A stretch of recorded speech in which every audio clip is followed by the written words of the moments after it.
In this video, I'm gonna be showing you how to set up Apple Pay on your iPhone. First of all, install the Apple Wallet app on your iPhone. You can easily install this Wallet app from your App Store. Now launch the Wallet app and allow your permissions here. Now we have to add our payment method or cards in this wallet. So tap on this plus icon and here select your method. So if you want to add your credit or debit card, select here debit or credit card option and then tap on continue.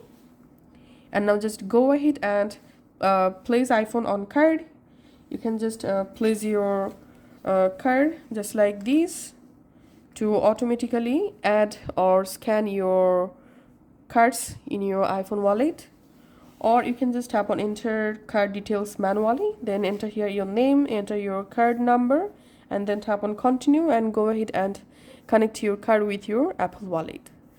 And once you successfully added your payment method in your wallet, now just go to your iPhone settings, scroll down and find out Wallet and Apple Pay. In here, enable Apple Cash option. We can see enable sending and receiving money on this iPhone. So must enable this option and then you are good to go. So that's how you can actually set up Apple Pay on iPhone. Thanks for watching.